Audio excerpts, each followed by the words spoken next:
ऐसी कहानी जो आपकी सोच बदल देगी। आज मैं आप सभी को एक मोटिवेशनल स्टोरीज इन हिंदी सुनाऊंगा। इस मोटिवेशनल स्टोरी में बहुत अच्छा एक संदेश दिया गया है जो आपको आपकी जीवन में बहुत काम आएगी। दुनिया में दो तरह के लोग होते हैं। एक वे जो छोटी सी प्रॉब्लम आने पर घबरा जाते हैं और दुखी हो जाते हैं।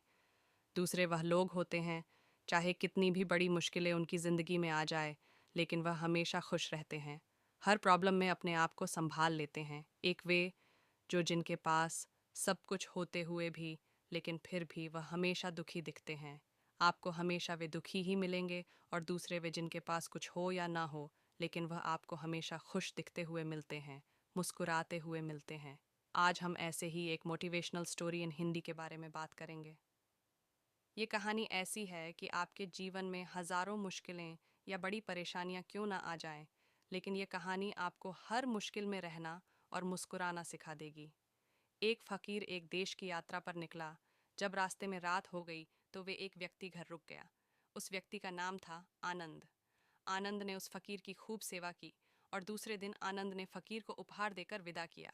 वह फकीर आनंद की सेवा से बहुत खुश हो गया और दुआएं देने लगा कि हे भगवान, आनंद को हमेशा खुश रखना और वह हमेशा दिन प्रतिदिन आगे बढ़ता ही रहे।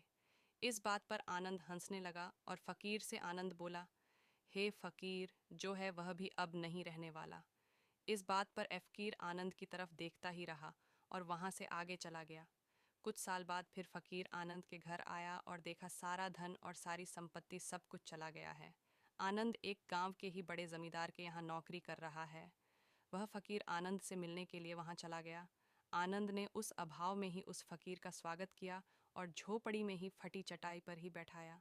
उसके पास खाने के लिए जो रूखी सुख रोटी थी, वह खाने के लिए फकीर को दे दिया।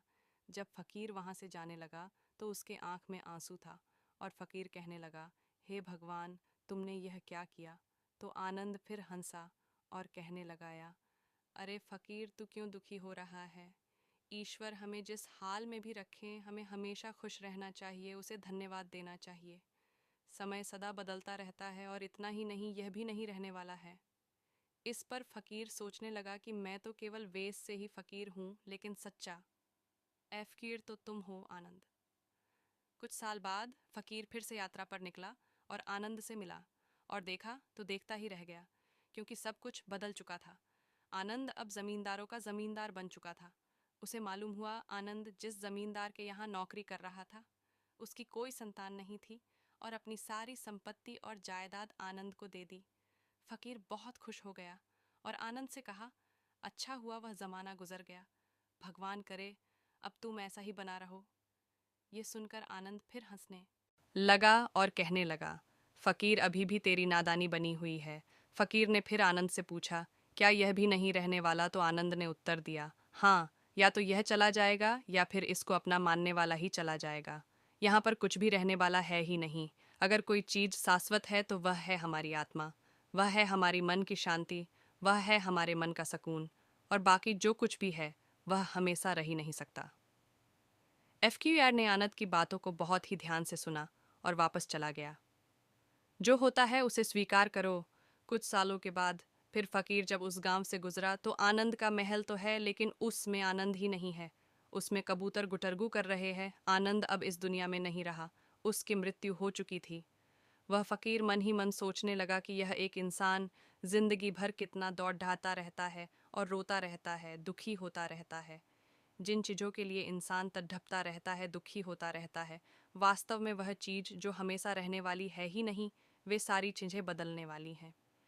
यह कहानी यह शिक्षा देती है कि हमारे ज़िंदगी में जब भी कोई मुश्किल, तकलीफ़ या दुख आए, तो हमें यह सोचना चाहिए कि ज़िंदगी में इससे पहले मुश्किलें या उलझनें आईं, तो क्या वे हमेशा रुकी रहीं? जैसे सारी मुश्किलें आकर चली गईं, वैसे ही यह भी मुश्किल चली जाएगी। यह भी हमेशा रहने वाली नहीं है। तो आप हमेशा याद रखिए कि ज़िंदगी में कितना भी बड्ढा दुहक क्यों न हो, वह हमेशा रहने वाली नहीं है। ये दुहक भी चले जाएंगे। एक बार अकबर ने बीरबल से कहा कि बीरबल, आज कुछ ऐसा लिखो कि जब मैं खुशी में पढ़ूं तो दुहक और जब दुहक में पढ़ूं तो खुशी हो। तो बीरबल ने लिखा, यह वक्त भी बीत जाएगा। ये एक ऐसा वाक्य है, जब इसे खुशी में पढ़ेंगे तो दुख होगा और दुख में पढ़ेंगे तो खुशी होगा। मुझे उम्मीद है कि आप सभी को आज का यह कहानी बहुत पसंद आया होगा।